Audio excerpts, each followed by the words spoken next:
établissement Mbaye et frères mbokk yi bi nu accès ba léegi kenn jaaxleetul ci capitale sénégalaise adresse bi mi ngi ci Dakar rue Galandou Diouf Tolbia cantine numéro 22 wooteel gaaw 77 228 16 28 76 696 52 36 wala 70 527 111 20 kenn jaaxleetul bi établissement Mbaye et frères accès ba léegi ndaxte fii la lépp di yembee. Quincaillerie Générale Baye Mbaye moo leen di ñaanal kooru jàmm. Délégation du FRAPP pour une visite de courtoisie à nos frères et sœurs de Palestine, ici à la résidence de l'ambassadeur de Palestine au Sénégal, pour exprimer toute notre solidarité à l'endroit du peuple frère et martyr de Palestine. Nous dénonçons l'escalade que nous avons noté ces derniers temps à Palestine et qui a fait énormément de victimes, beaucoup trop de victimes. Nous pensons qu'il est venu le temps pour la communauté internationale, si tant est qu'elle existe, si tant est qu'elle est juste, si tant est qu'elle est véridique, de mettre un terme à la politique d'apartheid, à la politique de colonisation, à la politique d'oppression que l'État terroriste, l'État voyou d'Israël applique depuis des décennies contre le peuple de Palestine. Le FRAPP demande, interpelle les États africains, particulièrement l'État du Sénégal, pour qu'ils élèvent leur voix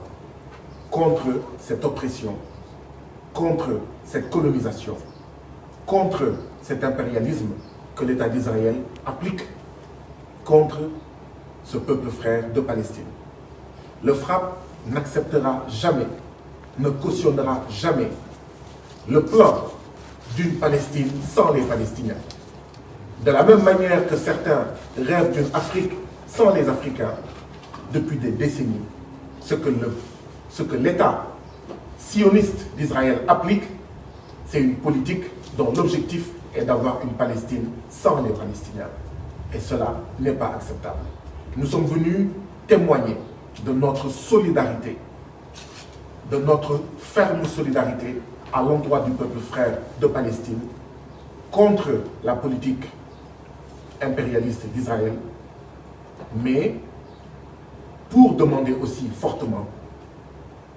l'arrêt de l'escalade sioniste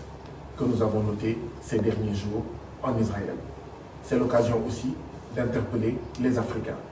d'interpeller les Sénégalais. À la veille de chaque mois de Ramadan, nous invitons nos frères et sœurs musulmans à faire attention aux dates qu'ils achètent.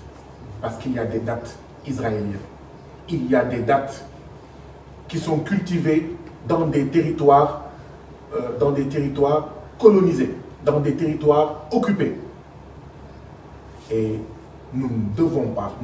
veiller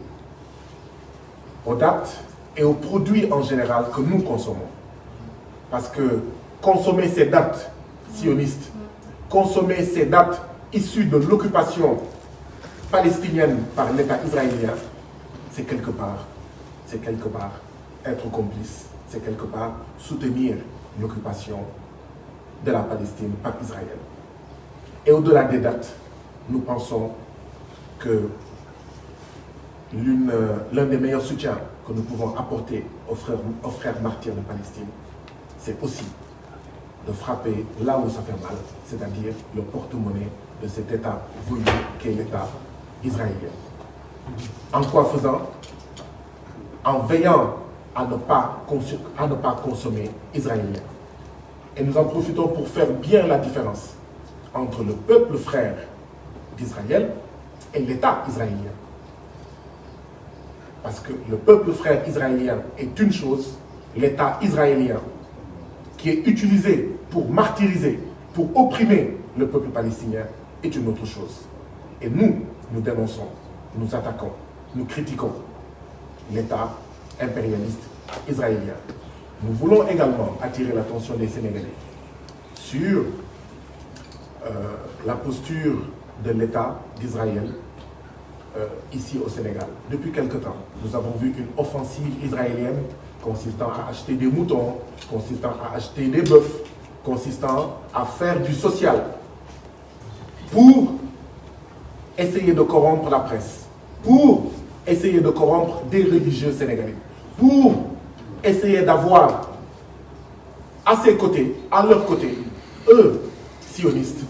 des Sénégalais, des religieux, des journalistes, qui soient leur porte-parole. Nous devons veiller à cela, nous devons être vigilants et être prudents par rapport à cela. Nous pensons que nous, Africains, qui avons été colonisés et qui sommes toujours néocolonisés, c'est à nous de comprendre mieux que quiconque à travers le monde le martyre, l'oppression, l'impérialisme, l'apartheid, le sionisme que vit depuis plusieurs décennies le peuple frère de Palestine. Et donc, nous sommes venus dire à la Palestine, représentée aujourd'hui par son Excellence, que nous sommes tous Palestiniens. Nous sommes venus dire à la Palestine que nous n'accepterons pas le projet d'une Palestine sans Palestiniens. Nous sommes venus dire aujourd'hui à la Palestine que nous magnifions la résistance, parce que ce n'est pas du terrorisme. La résistance, ce n'est pas du banditisme. La résistance, la vaillante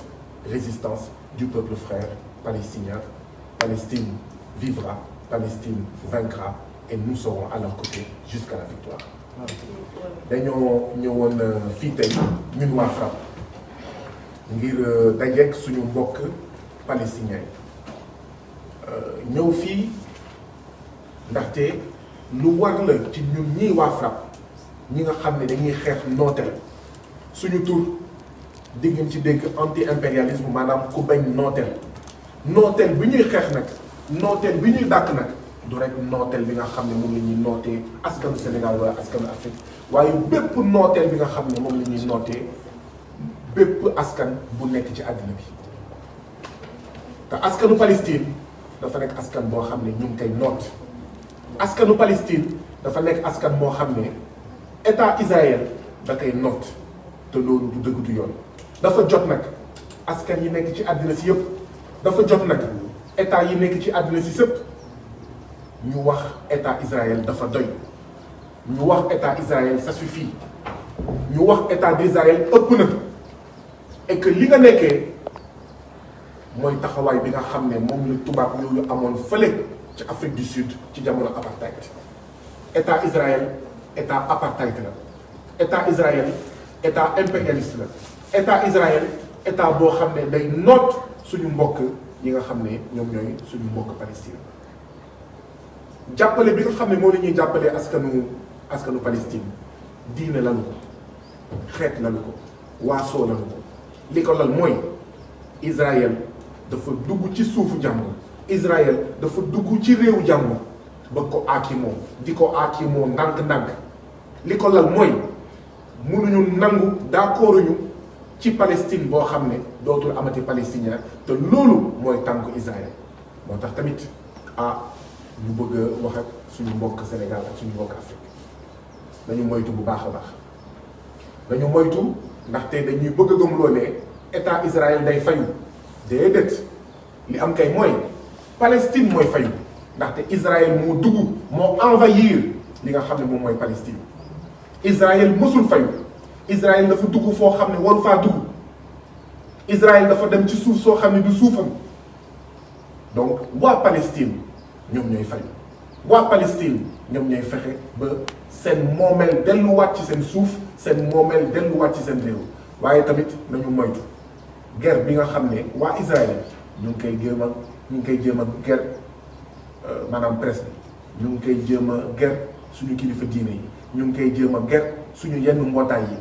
at yii passé gis ngeen ambassade Palestine di jënd ay xar pour tabaski di jënd ay nag xaw ma pour korité wala tam xarit di def yeneen ak yeneen loolu yëpp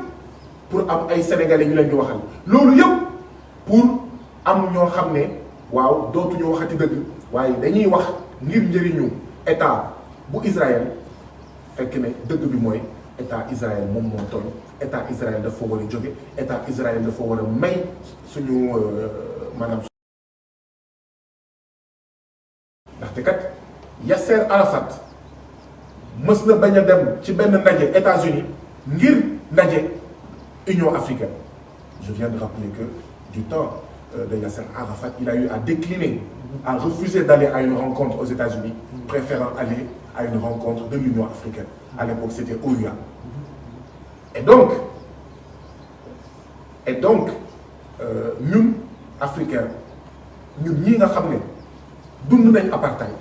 ñun ñi nga xam ne dund nañ nooteel ak njaam ak colonisation, ñun ñi nga xam ne ñu ngi dund néocolonisation, maanaam buumu jaam bi nga xam ne ba léegi mu ngi fi, ñun askanu Afrique war nañ xam li nga xam ne moom la askanu en fait Palestine.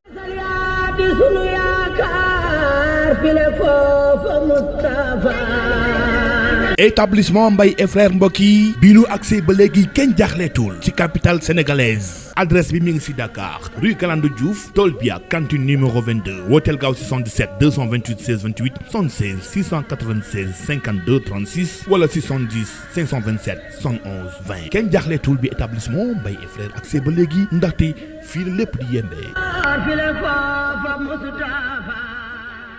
Quincaillerie Générale Baye Mbaye moo leen di ñaanal kooru jàmm.